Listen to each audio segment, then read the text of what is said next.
finest NASCAR Grand National drivers competing in this challenging 500-miler. The Mountain Dew 500 is brought to you by Wrangler jeans, boots, and shirts for the whole family. Comfortable clothes for tough customers like Dale Earnhardt. By Old Milwaukee Beer and Old Milwaukee Light. Two great-tasting beers from Old Milwaukee. By U.S. Tobacco, makers of Skoal and Copenhagen. Moist, smokeless tobaccos. Remember, a pinch is all it takes. And by Autolite, who make the right spark plug for every car built today.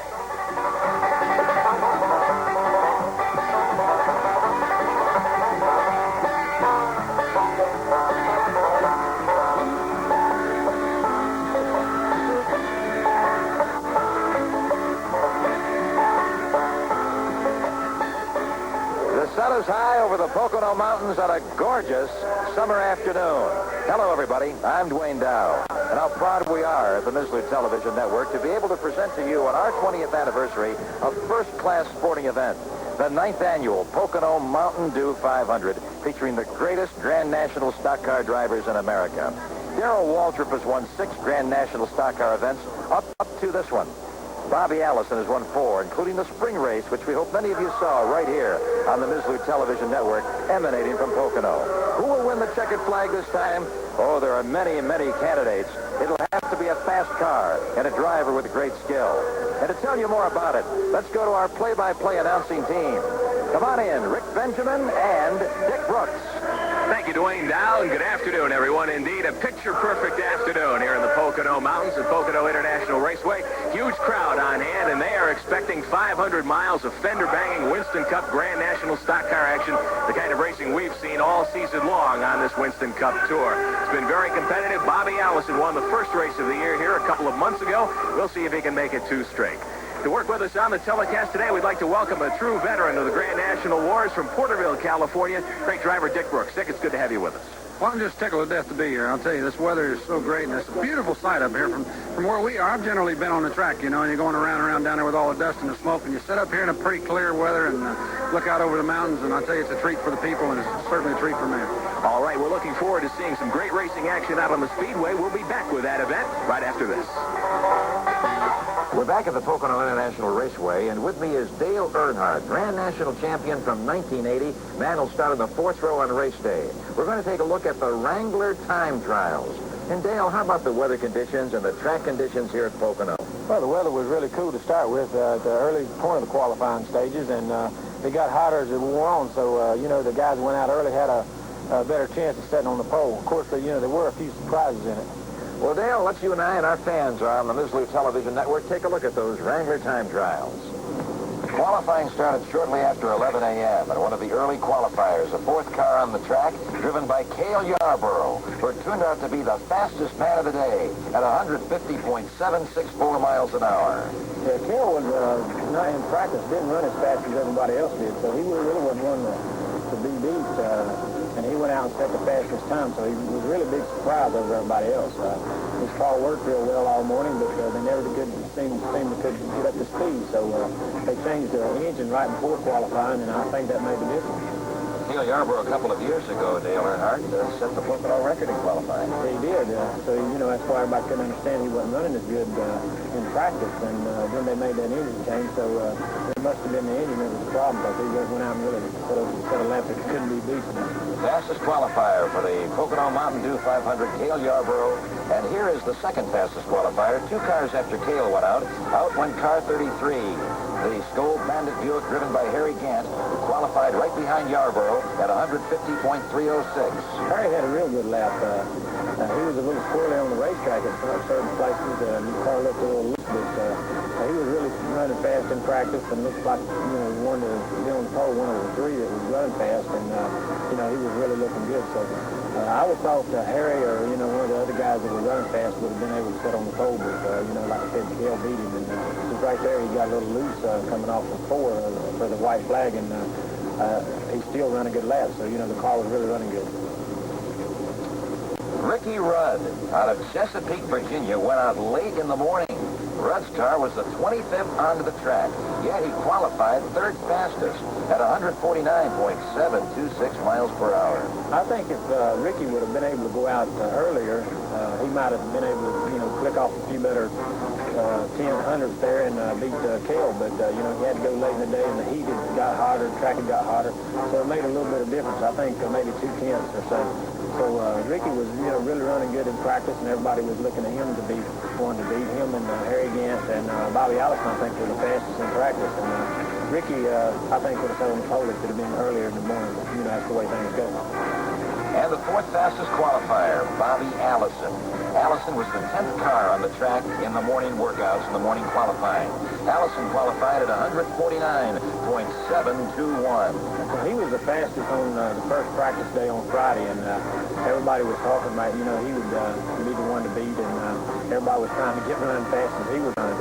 And then on Saturday, he and Ricky Rudd and Harry Gant were running pretty much the same. But still, we thought Bobby Allison was full enough out, to beat everybody else. So, he looked real smooth on his qualifying laps, and, everybody was looking for a good time out of him. And it was a good time, just wasn't good enough to beat that guy. The Daytona 500 champion, the Vanscoy 500 champion, Allison. Here is Morgan Shepherd, fifth fastest qualifier. Morgan Shepherd in car 98. He'll be on the inside of row 3.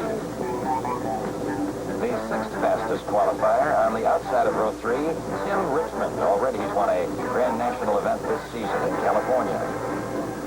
The seventh fastest qualifier, familiar face, one tough customer, Dale Earnhardt. And the eighth fastest qualifier is Terry Labonte. Terry Labonte, the Winston Cup points leader up until this race. The ninth fastest qualifier is Darrell Waltrip. There he is, number 11 in the Mountain Dew Buick. And the 10th fastest qualifier on the outside of row 5, rookie Jeff Bodine. And setting the rest of the field for this afternoon's event, the 6th row, Richard Petty and Bill Elliott. Moving to the 7th row, Ron Bouchard and Joe Ruttman. In the 8th, Mark Martin and Buddy Baker. 9th row, Kyle Petty and Jody Ridley. Row number 10, Charlie Baker and Ronnie Thomas. The 11th row, Lake Speed and Dave Marcus. Row 12, Buddy Arrington and Tommy Gale. In the 13th, Jimmy Means and James Hilton. 14th row, J.D. McDuffie and Ray Waywack. The 15th, Al LaQuexto and Joe Boer. The 16th, Tom Hessert and Rick Newsom. And it's CECIL-GORDON, JOCKO MAGGIACOMO, Mike Potter, John Callis. And that will set the field. 36 cars for the Mountain Dew 500 here at Pocono International Raceway. Cale Yarborough and Harry Gant on the lead row as the field moves through turn 3, and Brooks should be 500 exciting miles of NASCAR action coming up. Well, there's no question about that. I think it's going to be a very, very good race today. It's good weather. Everybody's up for it. You got a good crowd.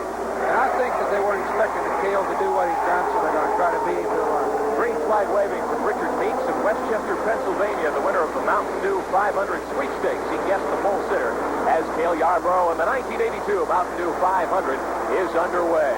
Yarborough and Harry Gant the lead row. Yarborough and the Valvoline Buick takes it low into turn 1, and he has the early lead, and we are underway. 200 laps to go around this 2.5-mile tri-oval in the beautiful Pocono Mountains. Yarborough, your leader. Ricky Rudd in the Piedmont Airlines number 3 goes inside Gant as they head down the Long Pond straightaway. Rudd dicing with Gant for the second spot. Your leader continues to be Yarborough as we work back through the field on the Mizlou Television Network. Yarborough starting to stretch the lead. Here's Dale Earnhardt on the move in the Wrangler jeans machine. Earnhardt up to 4th. He is challenging for 3rd, and he tries to get inside Rudd, and he does to take over 2nd. First lap of the race, and Dale Earnhardt, one tough customer, is really putting a move on in the Wrangler Jeans Thunderbird. As they come off turn 3 to complete lap number 1, your leader will be Cale Yarborough from Timmonsville, South Carolina, in the MC Anderson Buick. Car number 27 with the Valvoline colors on that automobile. Field stringing out just a little bit. Earnhardt is 2nd. Working into 3rd spot, the Piedmont Pontiac of Ricky Rudd as the field takes it low down into turn number 1. Anderson's car with Yarborough up in the front, and Earnhardt and the Bud Moore Ford trying to move up. Rudd is 3rd. 4th spot is Harry Gant. Richard Petty back at about 6th. Dick Brooks, and Petty's always run real well here at Pocono. Petty does run well at Pocono. A good flat track is his type of track. He's got most of his races that he won on this particular type of track. I'd like to say something about Earnhardt. Earnhardt started out like in the 7th place. He moved all the way into 2nd on the first lap. Well, that particular turn, the last turn we watched, he pushed up a little bit. If you notice, Cale was down at the bottom of the track. Earnhardt pushed up in the middle of the track, and that's the tendency of the cars push a little bit. If he's in a draft, he'll run strong. If he's not, he's going to push a little bit. So we'll have to see what happens to this car. Earnhardt trying to reel in Cale Yarborough here in the early going of the Mountain Dew 500 at Pocono International Raceway. Great to have you along this afternoon on the BizLou Television Network. Yarborough leading the field, showing some strength in that MC Anderson car. Cale's won a couple of events this year on the Winston Cup Tour, and he looks as though he wants to make a strong run here in the early going as they head down the Long Pond straightaway. Yarborough 5 on 8 car lengths. We'll be back with more of the Mountain Dew 500 after these messages. Back here at Pocono International Raceway, the Mountain Dew 500 underway. Cale Yarborough is your leader. Bobby Allison charging into second spot in the Gatorade Buick, the number 88. Darrell Waltrip moving into third. Tim Richmond moving up on the outside. Dale Earnhardt right behind in fourth spot. Richmond bumping to the outside and dropping back a couple of spots. Big draft, lots of cars working toward the front, but right now it's Cale Yarborough on the point as we see Richard Petty swing down low, trying to move up on the Long Pond straightaway. Field heading toward turn 2. Earnhardt to the inside, goes underneath Waltrip and picks up the third spot. Yarborough your leader, Allison is second, Earnhardt is third as they come toward turn 3. King Richard Petty in the SDP Pontiac, car number 43, moving toward the front of the field. As we mentioned, always a strong runner at Pocono. Back in June, Petty had the field covered for much of the race, had fuel problems with about 40 laps to go, and that cost Richard the victory. Still looking for his first Winston Cup win of the year. Yarborough with about a 12-car length lead as the field makes it down the front straightaway. Cale, the pole sitter this afternoon, running very, very strongly here in the early going. Allison, the winner of the first race here at Pocono this season. He and Earnhardt go for it for second spot, and Earnhardt makes the pass cleanly as they dive into turn 1. And that drops Allison back to third spot. Waltrip is fourth. Harry Gant riding in fifth position. 500-mile race.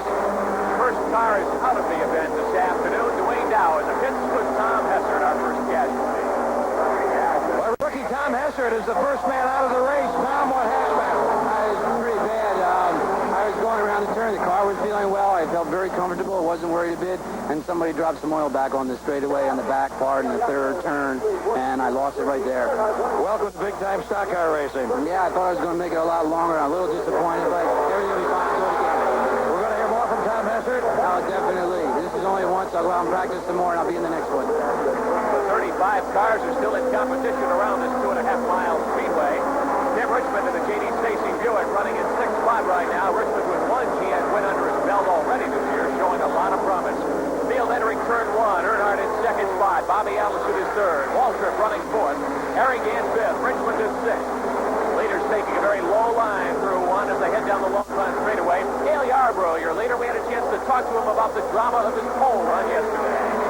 We went out and made our last practice run before qualifying, and as we came back in the garage here, we lost an engine, which it wasn't too bad, but it was enough that we had to change engines. We cracked the head in the one we had in it, so we took a fresh engine out of the box and put it in it, and the first lap on the engine was a qualifying run, and it was good enough to put on the pole. Cale Yarborough did a great job out here yesterday in qualifying, and he's got the field covered right now, Dick. Look at that pack of cars, 8 or 9 cars trying to stay close in a big draft. Well, they sure are. In this particular type of track, they have to stay up tight. Everybody's got to stay nose to tail if we're going to try to run Cale down. He's really setting a good pace. Yarborough, your leader, about 7 car lengths the advantage now over Earnhardt in the Wrangler Jeans machine. Bobby Allison moving the Gatorade Buick, car number 88, into third spot. Gorgeous sunny afternoon here in the Pocono Mountains. Huge crowd on in at Pocono Raceway. Really enjoying the Winston Cup stock car action. Yarborough takes it down the short straightaway, heading toward turn 3. Earnhardt trying to reel him in. We see Richard Petty in the SDP Pontiac running back in 7th spot, and I think Petty may be just sitting back biding his time right now. Well, I don't know about right now. It's like I said earlier, Cale's setting a blistering pace, and you'll see somebody pull out and try to make a move, and they can't go anywhere, and they just fall back in place. You see LABONTE tried a while ago, and he didn't go anywhere. Richmond's tried it. I'll tell you, Cale's leading around the track. Cale is, but right now Earnhardt has moved the Budmore Ford right up on his tail. Your two leaders heading down the Long Pond straightaway. There's Yarborough out front in the Valvoline Buick, car number 27. Dale Earnhardt running in second spot. Earnhardt with 1 Grand National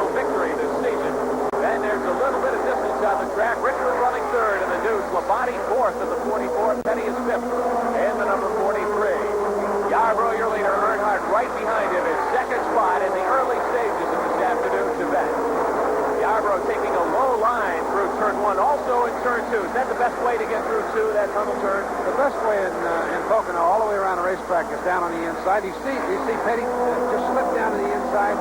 He gets the advantage down there, and he can also move the other car up just a little bit if he wants to and says, well, I'm going to fill a hole.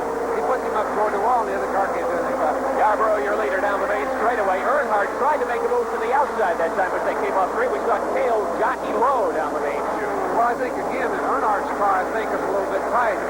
And in that particular case, he pushed up. He got on the throttle a little bit too early, and he pushed up just a little bit. Now, see how he stays underneath him? Right. As he's down underneath him, it has a tendency to loosen the rear of the car a little bit, and it pulls a little bit better. So, Earnhardt pulling it this time down that long pond straightaway on the inside. Did CALE make a mistake there? Was he trying to stay low, and the car just slipped a little? well, when Earnhardt goes under him, it loosens his car a little bit, and it tightens up CALE's car a little bit, so CALE had to go up a little bit. They let Earnhardt down on the inside, and he powered him down the straightaway. Earnhardt making the pass, going into two, so a new leader as we see the stars and stripes blowing in the beautiful breeze here this afternoon. So it's Earnhardt out front, then Yarborough. Darrell Waltrip has moved to third, Harry Gant fourth, Richmond fifth, Richard Petty sitting back in sixth position as the field moves around turn three. Earnhardt your leader, Yarborough right behind, and look at that, a 9 or 10 car lead back once again. Well, Earnhardt here, CALE here tried to move to the inside to separate the traffic a little bit, and he did, and there he goes. Around a lap car, Earnhardt on the outside, Yarborough on the inside, and Dale maintains command down into turn one, the tightest turn on the track with the steepest banking as the fans enjoy the beautiful weather here at Pocono. Yeah, I wanted to wave back. You know, I had a tendency to wave back there for some reason. Earnhardt, your leader, down the long pond straightaway. Yarborough swings inside, pulls out of the draft. We'll see if CALE can repass. That's one thing I love about this Pocono International Raceway tri-oval. So much action all around the track. The cars can really move. Now the two leaders coming up on a slower car, CECIL-GORDON at car number 24. And Earnhardt with the advantage. Now Yarborough breaks inside as we watch the 4th, 5th, and 6th place cars. It's Tim Richmond, Richard Petty, and Terry LABONTE. Your leader is Earnhardt coming through three. Yarborough sitting back in second spot. CALE led most of the early part of the race. Now Earnhardt has the Wrangler Jeans machine on top. Earnhardt's car is working so well. Very few times you'll see a car work the way he is now. And with the Fords have been known to be down on power a little bit. Earnhardt is handling so well through the corner that he can make it all up. Earnhardt hangs on to the advantage with Yarborough stalking him just a car length behind in the Valvoline Buick, car number 27. Now it looks like Yarborough may make a move to the inside. We see this still happen so often here at Pocono. Drivers will use the inside of the turn to get ahead. We'll be right back with more Mountain Dew 500 action after these messages. Set to return to racing here at Pocono International Raceway on lap 86. The caution came out on lap 81. Alan Questo of Easton, Pennsylvania spun and clipped the wall up in turn one. He's heading to the pits. Harold Kinder with the green flag, and we're underway. Morgan Shepherd leads him down in the Levi Garrett Buick, car number 98. Shepherd, your restart leader. Dale Earnhardt on the inside. Dick, he is a lap behind at this point. Well, he's going to try to make that back if he can stay out in front. There wasn't another caution come up. He get a chance to make his lap back. I'll tell you, driving like that looks like a traffic jam downtown Porterville. Boy, I'll tell you that. They're all headed for the front. I don't know why they all want to be up in front like that, you know? Trying to collect that lap money, I'm sure. Here's Earnhardt trying to repass Shepherd and get back on the lead lap. He cannot do it this time by field heading toward two. Shepherd is your leader. Harry Gant in the 33, dropping to the inside. Gant in the 7-11 Skull Bandit takes over the top spot. Shepherd pushing way out to the top side of the track. Now Gant to the inside of Earnhardt as they come down the short straightaway toward the third turn. And Gant puts Earnhardt back one lap behind the race leaders. Earnhardt wants to get to the front, maybe catch a caution and come back to the back of the pack. So far, he hasn't been able to accomplish that. Harry Gant, your leader, coming off three, down onto the long straightaway. Now we're seeing Gant stretch out a little bit of a lead, and he's got a big pack chasing him. Well, it's the first time that Gant's really tried to show his power, and he's got some. We'll see what happens later in the race. Tim Richmond in car number 2 moving to the inside. Richmond trying to gain a couple of spots, but he can't do it. Gant is your leader. Earnhardt a lap down. Bobby Allison moves into second with the Gatorade 88. Running in third spot is Darrell Waltrip.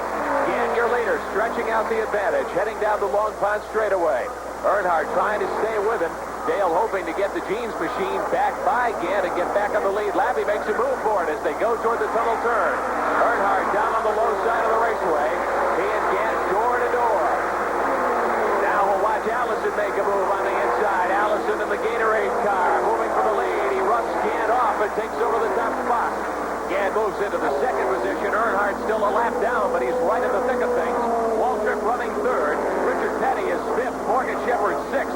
field, comes out of the main straightaway. Here's a look at the cars out of the race at the 80-lap mark. You talk about a traffic jam. Now that's it. That is some beautiful racing. I tell you, whether you're in the car or you're watching it or you're a fan or whatever, that's beautiful. Moving to the inside, Waltrip tries to get close to Bobby Allison, your race leader. He can't do it. Field really tightly bunched behind the first couple of automobiles. Allison continues on top. Waltrip slips by Earnhardt, putting him farther back. Waltrip in the second position. Here's Richard Petty in the STP Pontiac, car number 43, dropping into third.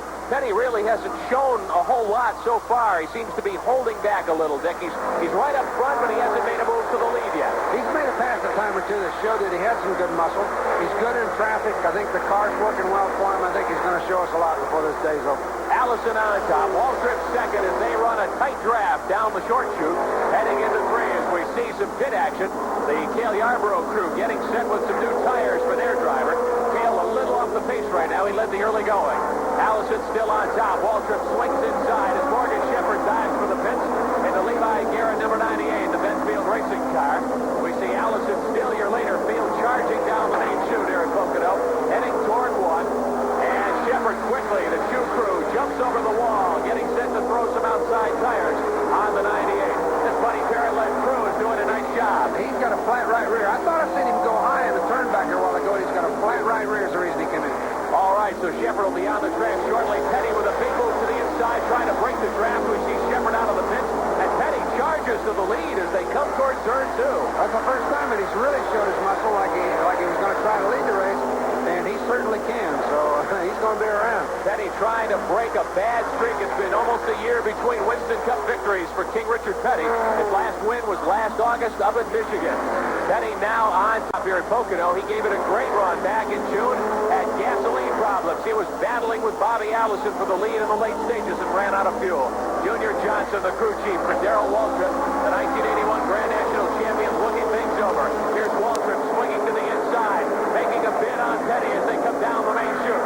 Waltrip looks for the lead first time today, and he's got it going into turn one.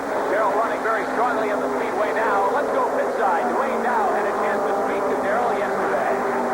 With Darrell Waltrip leading the Mountain Dew 500, that might be a good time to take a break and meet some of Darrell's young fans who come from nearby Matamoros, Pennsylvania. Well, they're little friends of mine. There's about 100 of them now.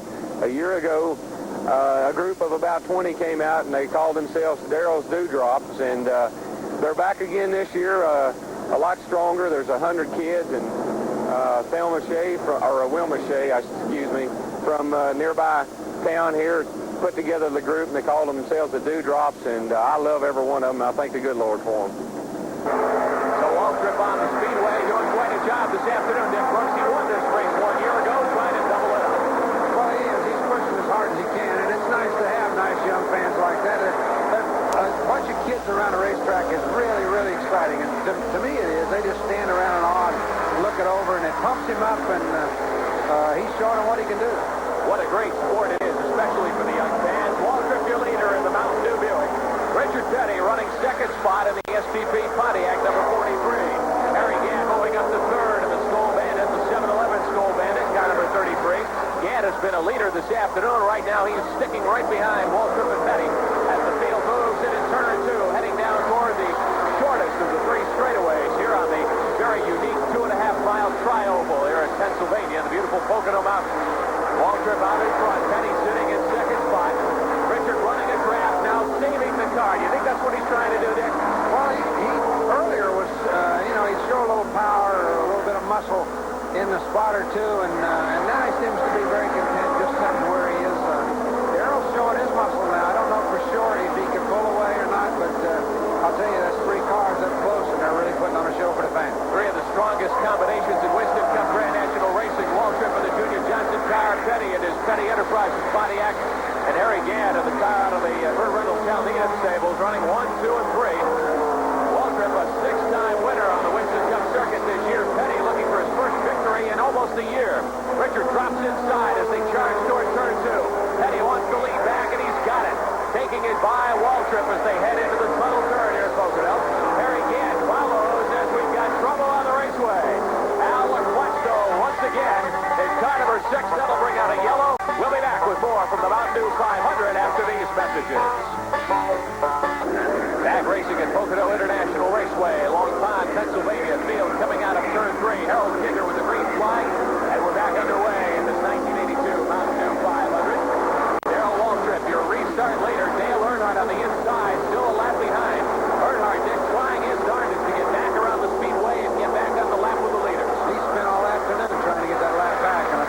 been right in contention, but he just can't lead it enough. So I don't know. We'll have to wait and see. If the brakes fall right, he can do it.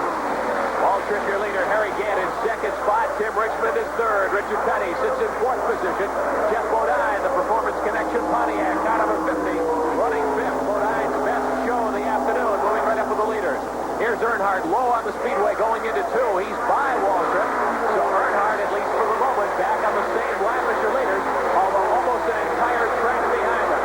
Now Waltrip says, no, I'm going to put you another lap down, and Darrell repasses. So Waltrip is your race leader, and now Earnhardt another lap down. Gant still second. Petty to the outside of Richmond as they go through three. Petty finished for third, and he will not get it this time as the field comes charging out of the third turn onto the main straightaway here at Pocono. Huge crowd on hand this afternoon for the Mountain Dew 500. Waltrip down to the inside. Earnhardt picks it up high.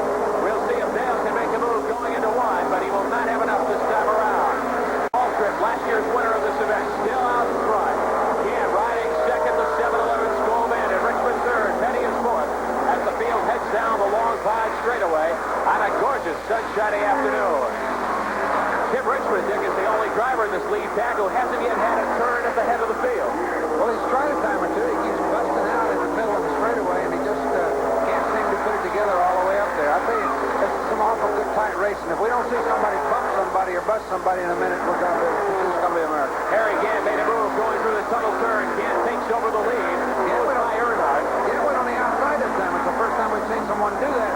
And I'll tell you, that's a brave move, especially racing this close. His car's got to be sticking pretty well to take it up on the high side here at Pocono. The inside lane is the quick road, isn't it? Well, generally the quick road, and it's the best way around. It's the safest way around. And by pass on the outside like that, I'll tell you, when they start racing like this, we're going to see some action in a minute. We just about did, right? Yes, indeed. As Richmond and Earnhardt get together, Petty on the inside takes over the top spot as they head toward one.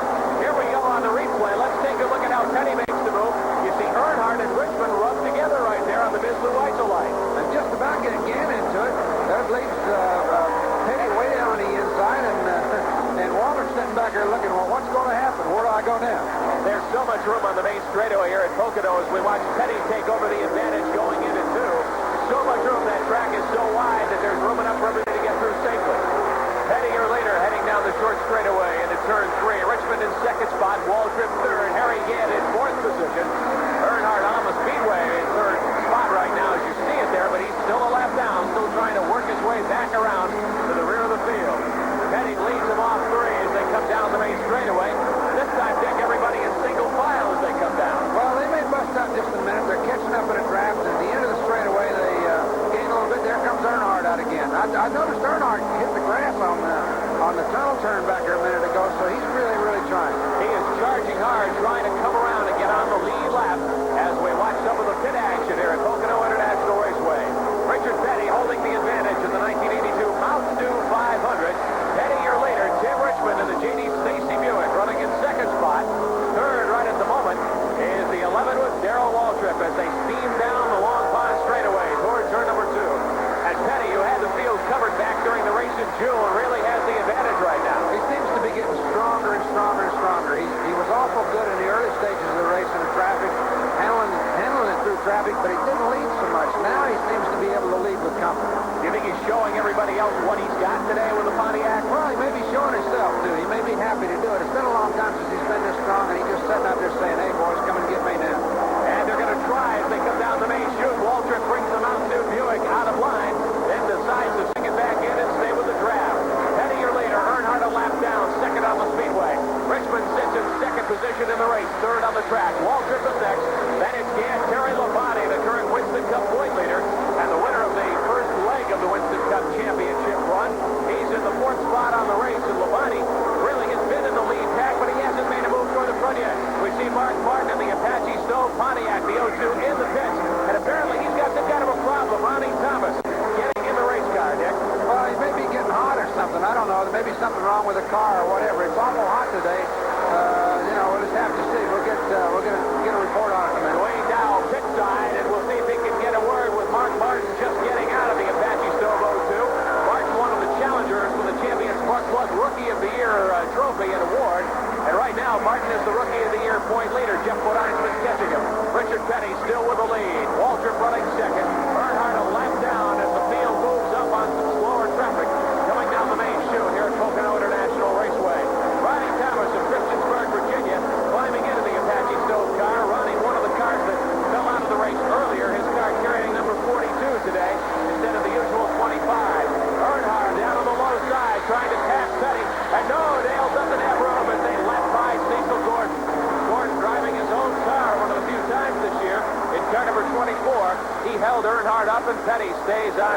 Earnhardt still left down. Waltrip in second spot. Here's the pit action going down. Getting set to start the Marley. Mrs. Martin coming in. Mark, what happened? A lot of fans around the country would like to know. Well, I don't really know. The car just started getting real hot, and then all of a sudden the shifter boost is rubber, and it melted right out of the car. And it's just like a flamethrower coming through there. It's just coming right out of your leg. And we just can't figure out how to stop it up.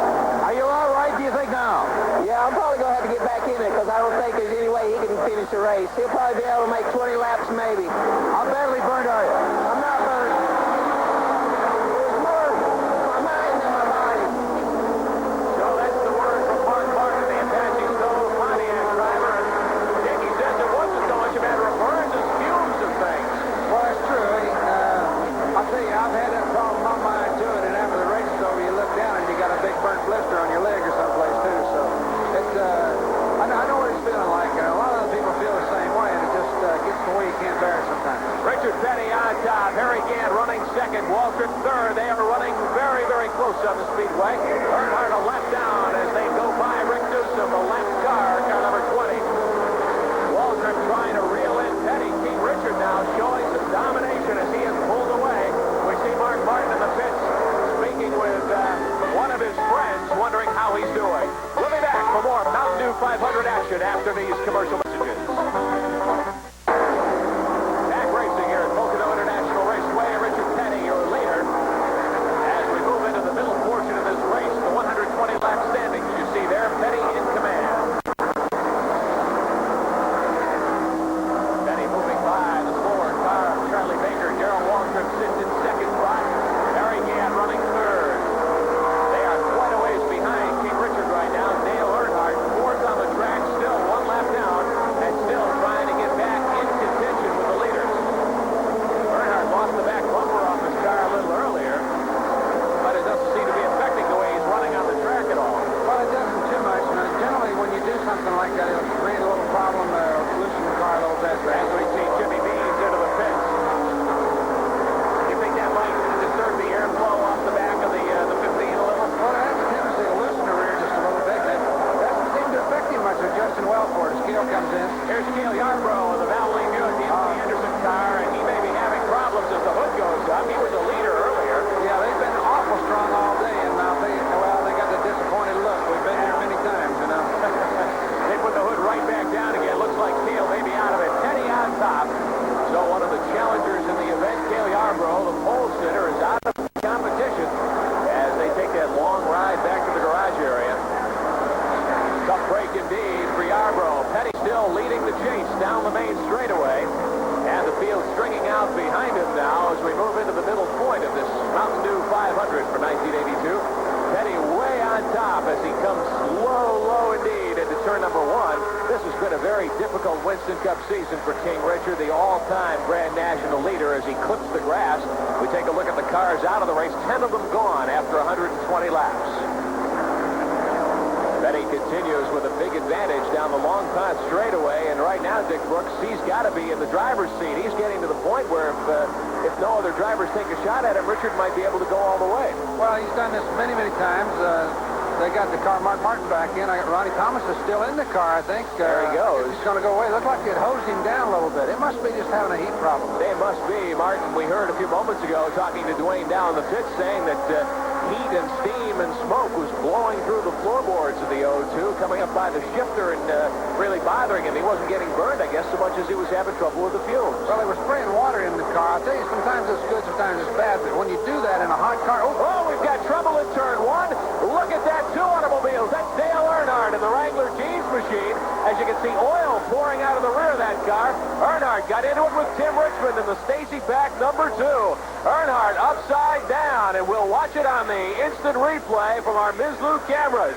Here's Earnhardt coming up behind Richmond. Earnhardt clips Richmond in the left rear quarter, kicks the deuce sideways. We see parts starting to fly. Richmond sliding sideways. Earnhardt goes right to the top of the track. He'll slam the wall here, and look at that. Earnhardt close to going out of the ballpark, Dick, as the 15 goes high in the air. Boy, it's about as close as you can get from going over the wall. I'll tell you, the thing just got hung up in there and just flipped right up on its top. I tell you, that brings back old memories, man. A rough ride indeed for Dale Earnhardt, the Wrangler jeans machine, as well as the Richmond car. there very quickly to see if Earnhardt is okay, and we'll wait a moment as they help him unbuckle and get set to climb out of the car as we see the 15 sliding to a stop on the instant replay. Oil pouring out of the back of the automobile. Could have been a dangerous situation. And there's Earnhardt. He's okay. Earnhardt being helped by Tim Richmond coming across the track. Looks like Dale may have bumped up a leg just a little bit, but he looks okay, and the track doctors will take a close look at him. We see Earnhardt making his way toward the ambulance here at Pocono International Raceway. And Earnhardt will climb into the ambulance with a little bit of help from Tim Richmond as the track crew here at Pocono International Raceway tries to clean up quite a mess. Earnhardt's car leaking fluid all up toward the first turn area of the speedway. Some damage done to the guardrail up there, too. It's going to take him some time. Let's take a look at a replay. This was the first race at Pocono this year, the Van Scoy 500 on June 6th. Earnhardt in trouble in turn 1.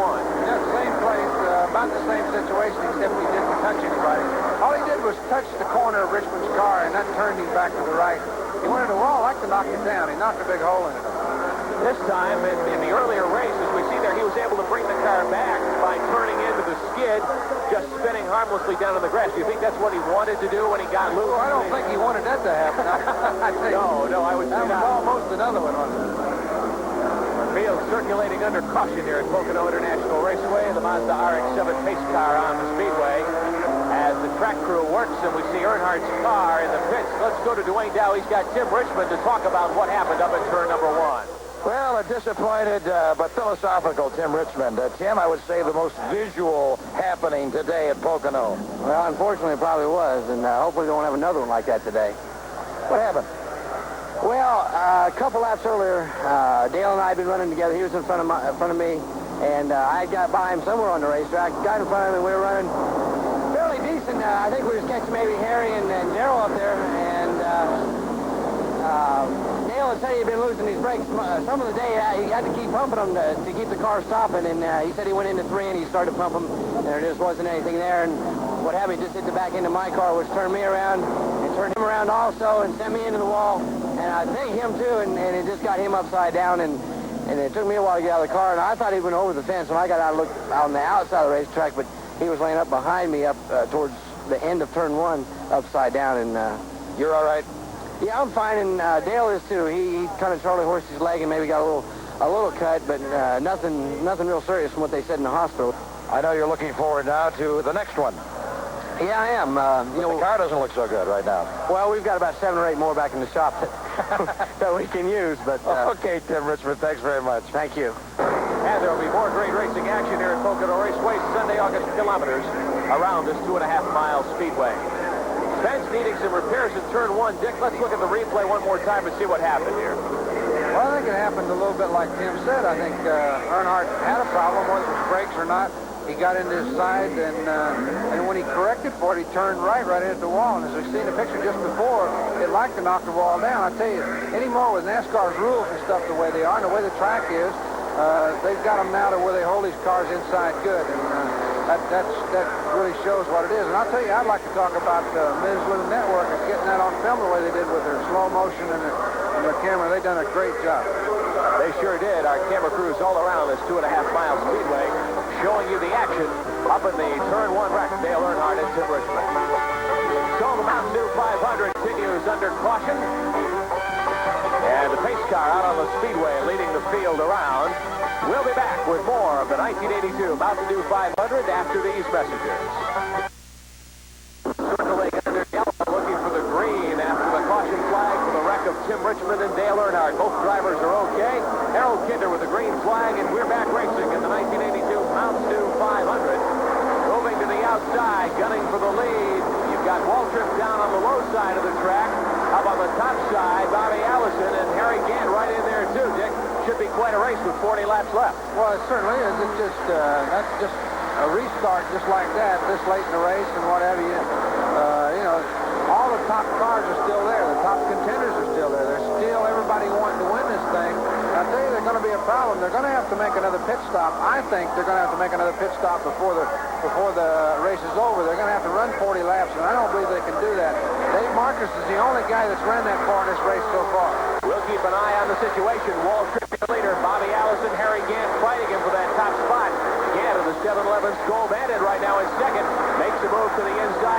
as they head toward 3. Gant wants that lead back as they come around right after the green flag following the lengthy caution period. And Gant has the advantage coming out of 4. Ron Bouchard and the other J.D. Stacy car, number 47, right in there as well. He is 4th. Petty is 5th. The leaders together on the same lap. It's Gant out front. Allison 2nd. Waltrip 3rd. Petty in 4th spot. Bouchard right there too as they head toward turn 1. Allison in the Gatorade car down low. Gant holds on to the lead. Waltrip in 3rd spot. Shaping up to be quite a battle down to the end, and pit stops could well figure into it.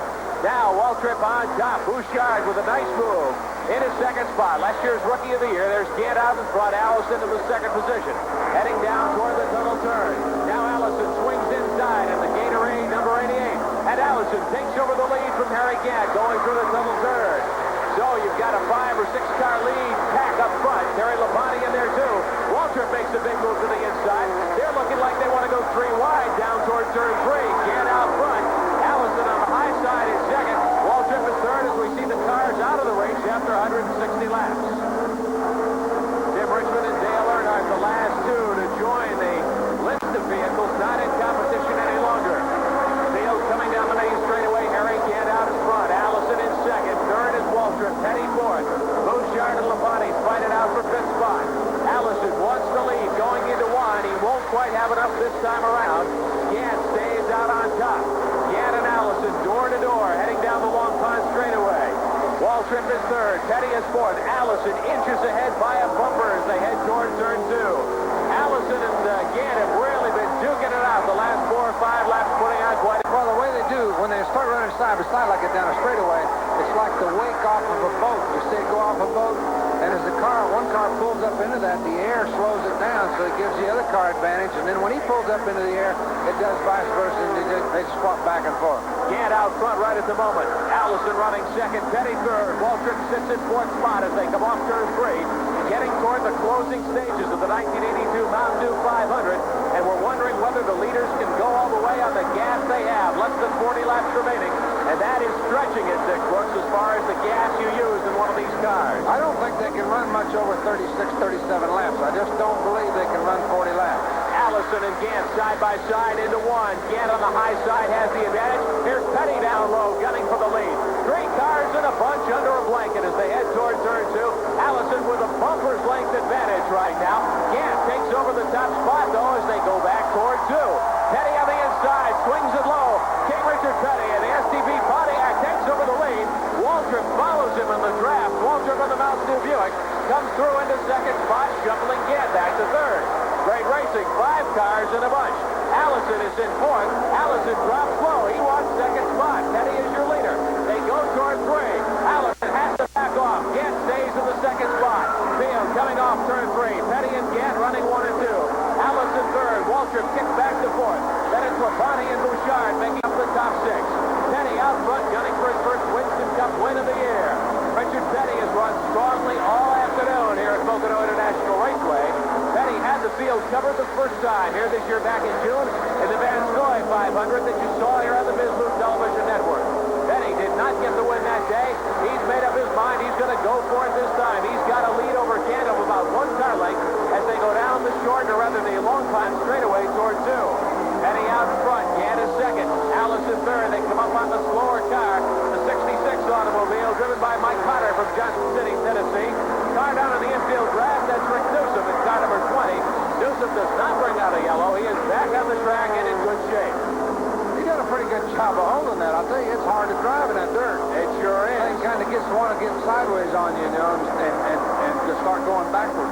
Petty, still your leader, coming down over the start-finish line. Gant swings it inside as they head toward 1. The long straightaway here on the main stretch of Pocono, 3,700 feet long, and Gant takes over as they go into 1. Gant and Allison follows him through using the draft to sweep under Petty. Now Petty sticks it low in turn 1. Richard says, no, I'm not going to get any further behind. I think this is about the strongest that Gant has actually shown all day, but I'll tell you, when Richard wants to go, he pulls out and goes. He went from 3rd to 1st a while ago.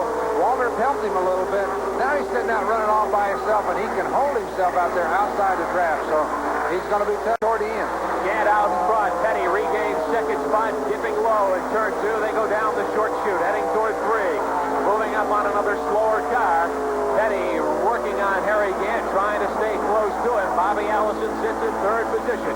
Gant, your leader, coming off 3. We'll see what Richard does as they swing onto the main straightaway here at Pocono International Raceway. Gant will pick up the bonus Winston Cup points this time around for leading the field past the start-finish line. Jeff Bodine brings the Performance Connection Pontiac, car number 50, into the pits. The hood is up. Dick, that's not a good sign at all. Look at this. Harry Gant. Harry Gant with engine trouble. He was running up front. There wasn't anybody trying to save anything. Those guys are running like it's the last lap. And I tell you, after a long, long caution like there was, the engines cool down a little bit.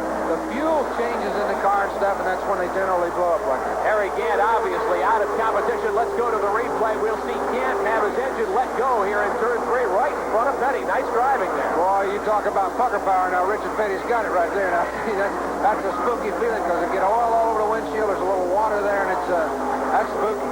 All right, so Gant drives it right out of competition into the garage area. We stay green. Petty is your leader, with Allison right behind. One by one, the contenders, some of them at least, fall by the wayside. Gant out of the competition. Petty now, Allison, Waltrip, Terry Labonte, and Ron Bouchard, the top 5 all together on the speedway. Yeah, Bouchard's showing a good bit of muscle he didn't do earlier in the race, and he's been hanging this draft. We'll be back for the final stages of this event after these commercial messages.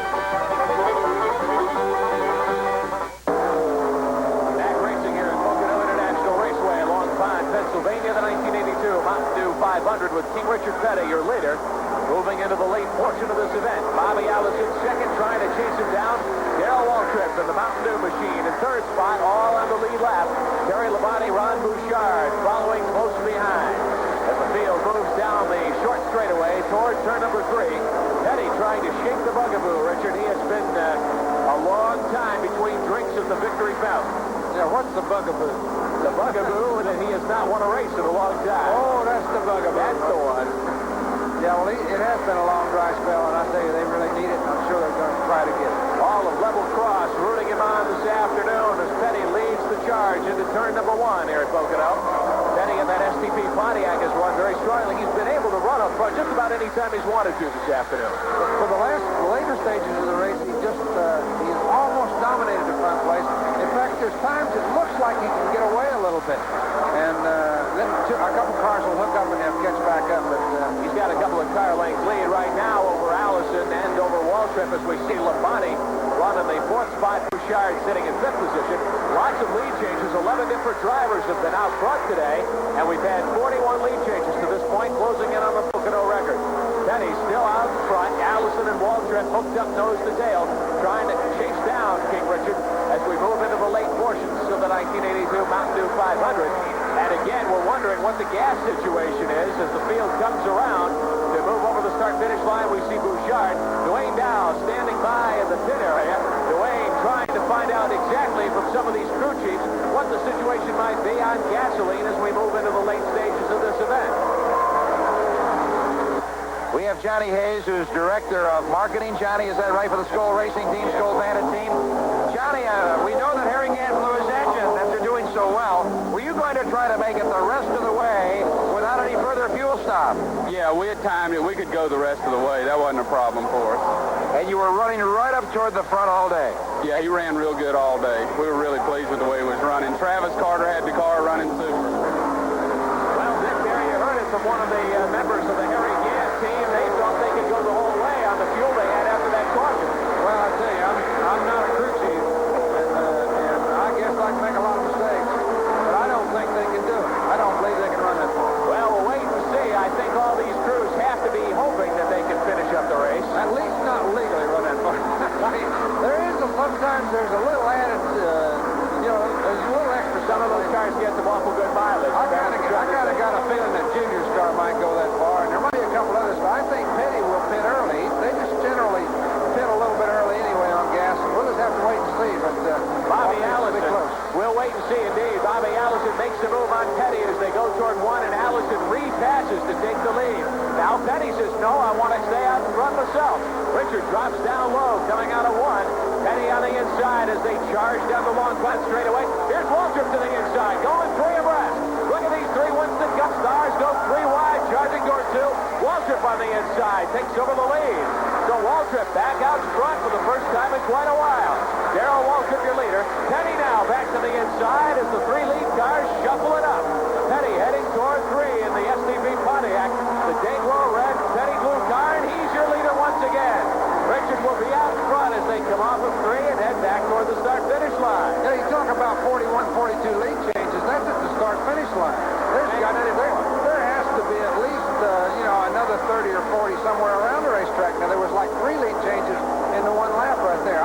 some kind of race? Sure is. Shows you how competitive the racing is here at Pocono, as well as on the Winston Cup Tours. Many, many drivers in the chase late in the going here in the 1982 Mountain Dew 500. Petty or leader, Waltrip is second, Allison is third, as they straighten out and go by the slower car of J.D. McDuffie, putting him another lap down. Petty now has the three cars in a nose-to-tail draft down the long time straightaway, heading toward that tunnel turn. Waltrip looks like he might think about making a move to the inside, but Petty closes the door on him as they go into two. Well, they're certainly going to have to feel each other out now, and if anybody's trying to save anything, you certainly can't see it, but they're going to have to try to feel each other out. Can I beat him here? Can I beat him there? Where am I strongest at? If I can pass him coming off of the third turn, can I beat him to the start-finish line, or do I have to do it at the tunnel turn? And I think they're all going to have this all psyched out. Now, again, like we talked about earlier, Richard and Darrell, when they hook up, it seems like they can pull just a little bit on Bobby. I don't know. And then when Darrell gets in the front, they can't do that. So I think Richard's the strongest one of the two. Do you think that at this stage of the game, the drivers know what they're going to do in the last 5 laps, or is it a little early to start planning a strategy? I think right now it might be just a little bit early yet. I think they are just trying to find out what they can do. And I'll tell you, one driver like Darrell's doing right there can change the handling of the car in front of him. If he runs on the outside of him a little bit, it has a tendency to make the car push if he goes far enough out, or if he gets on the inside, he can change the guy's tire temperature. So the guy in the front's got to say, well, what's the guy in the back doing to me? And the guy in the back says, what can I do to the guy in the front? And I'll tell you, there's 3 masters, and they're working for the end of this thing. Petty out in front, Waltrip right behind in the Mountain Dew Buick. He is in second spot. Bobby Allison is third. So Petty's driving with that mirror right now. He's got his eyes on the back of him as much as he does on the front, you think? Well, I think he wants to know where Darrell is at all times and what Darrell can do to him. And I'll tell you, he's just strong, though. He can just stay out there by himself.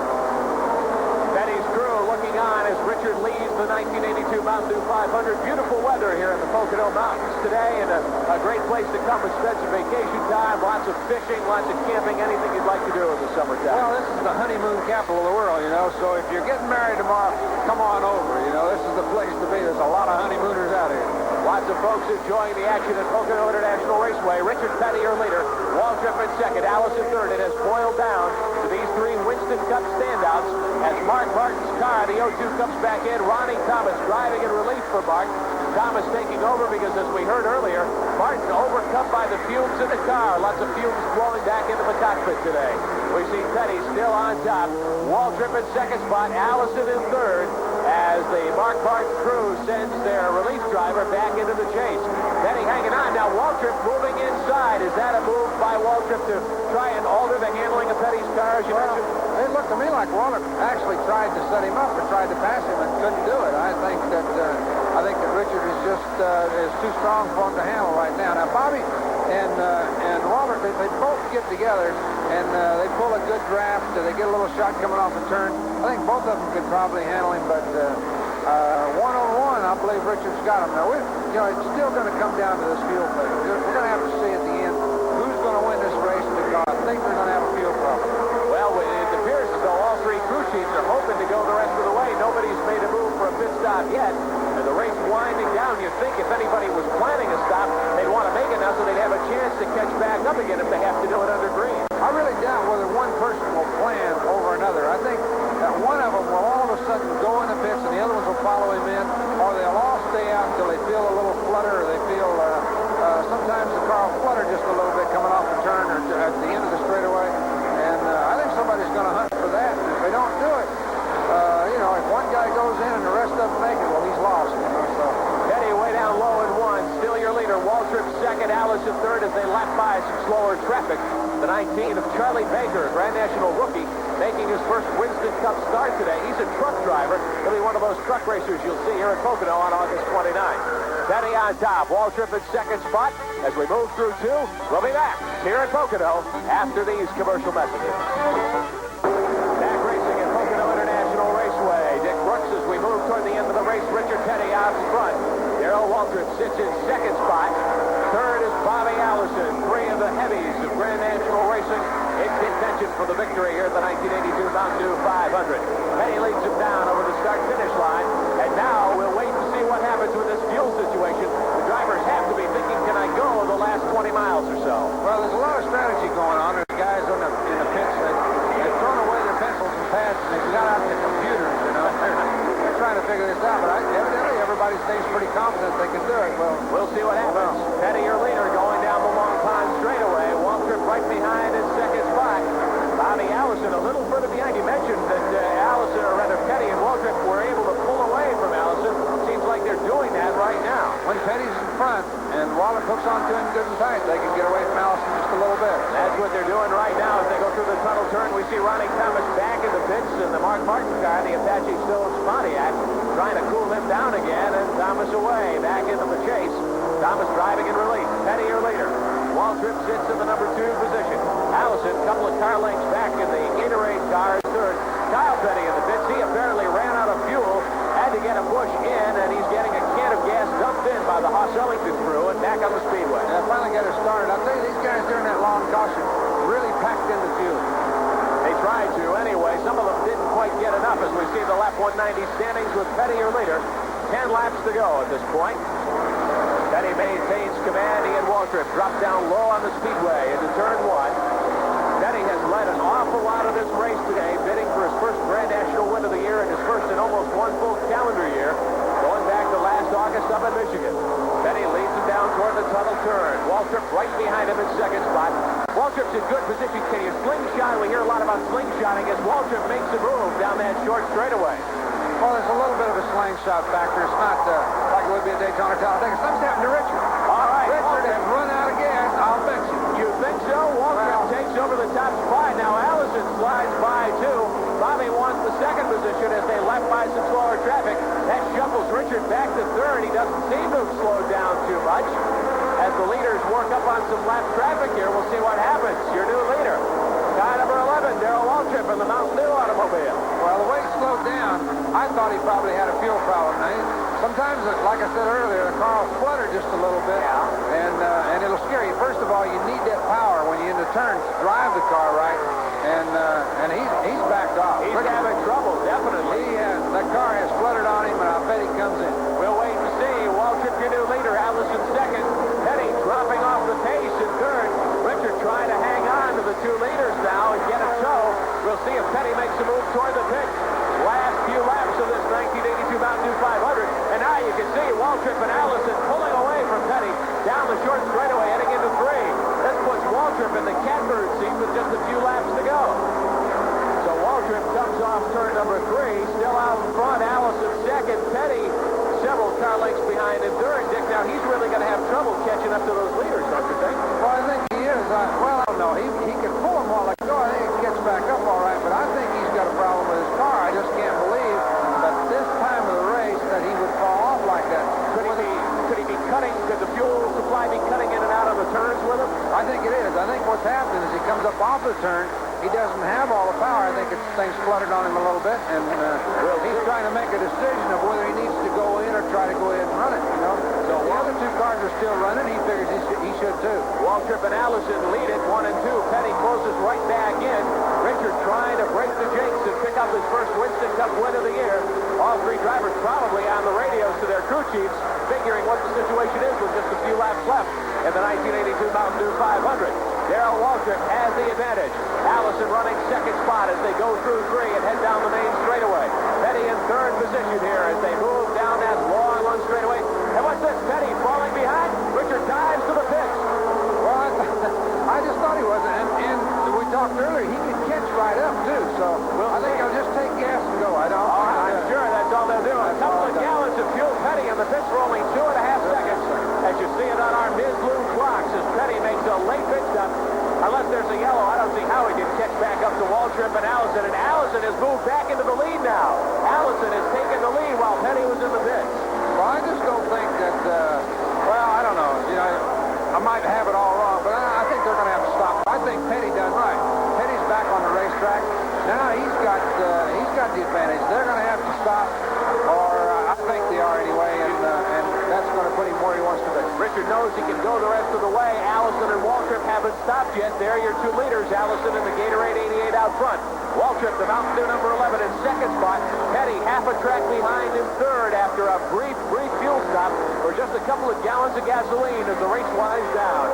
Don't forget, there's another 500-mile event coming to Pocono September 24th, 5th, and 6th. The Pocono GT 500 Grand Prix. The feature event on Sunday, a 500-mile event for the IMSA Camel GT cars and cars.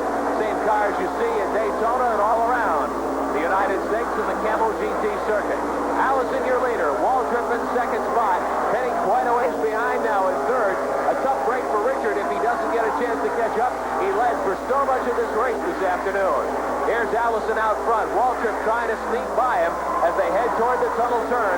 Race in its very late stages now here at Pocono International Raceway. Waltrip and Allison duking it out for the lead. Neither have made a late stop for fuel. Petty has. We'll see if that fuel situation comes back to haunt either of these two great drivers.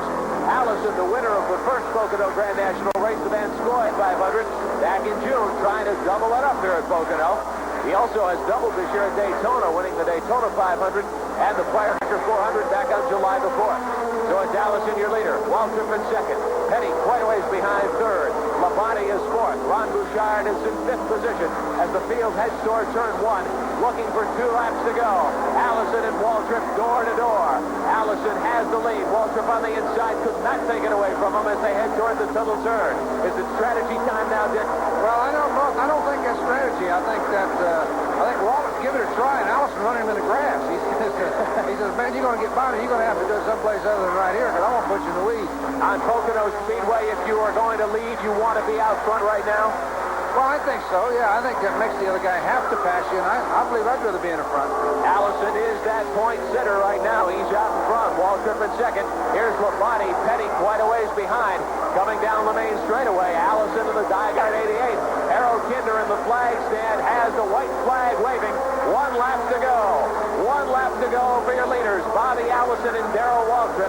Petty is behind them quite a ways in third position. Allison takes it low into turn one, last lap of the race. Where will Waltrip make his move, Dick? Well, I think Waltrip would try to do it in between in the short chute, just after he passes the tunnel.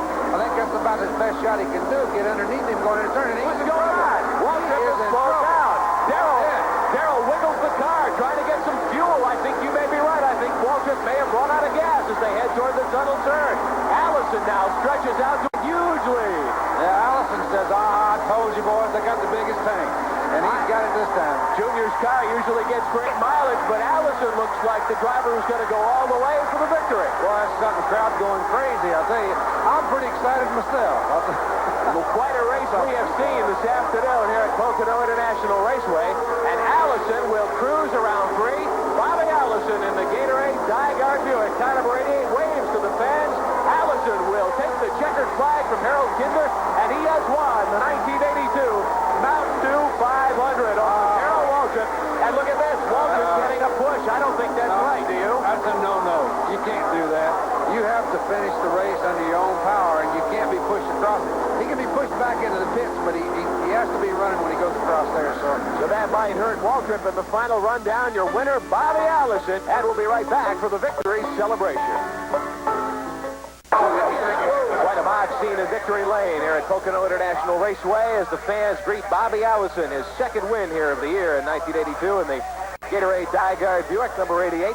Crowd of almost 100,000 fans cheering Bobby on to the win this afternoon. Really some domination for Allison and his team here at Pocono this season. They did a great job. A battle of attrition, gasoline woes, taking out Richard Petty and then Darrell Waltrip on the last trip around this 2.5-mile speedway. Allison out of the car after toweling himself off. The Winston Cup Grand National Stock Car Racing here at Pocono International Raceway. Mountain Dew 500 is history, Dick Brooks, and Bobby Allison seems to really have this speedway figured out. 2 wins for him here this year. He certainly got it this year, and I'll tell you, it's I've been around a lot of racing. I've seen a lot of racing. I've been involved in a lot of racing.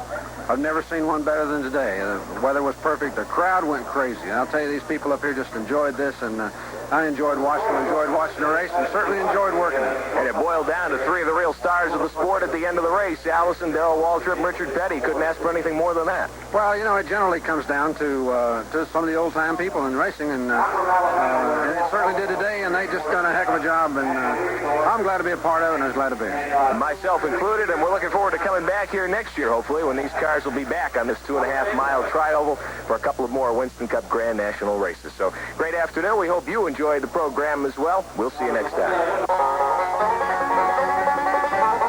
From Pocono International Raceway, you have just seen the 9th annual Pocono Mountain Dew 500 Grand National Stock Car Race, featuring the world's best NASCAR drivers. This program was brought to you by Wrangler jeans, boots, and shirts for the whole family. Comfortable clothes for tough customers like Dale Earnhardt. By Old Milwaukee Beer and Old Milwaukee Light, 2 great-tasting beers from Old Milwaukee. By Fram, Extra Life Air Filters, 50% extra life at no extra cost. And by U.S. Tobacco, makers of Skoal and Copenhagen, moist smokeless tobaccos. Remember, a pinch is all it takes. Bizloo TV's 20th anniversary coverage of NASCAR Grand National Racing continues in September with the Charlotte Motor Speedway Sportsman 300.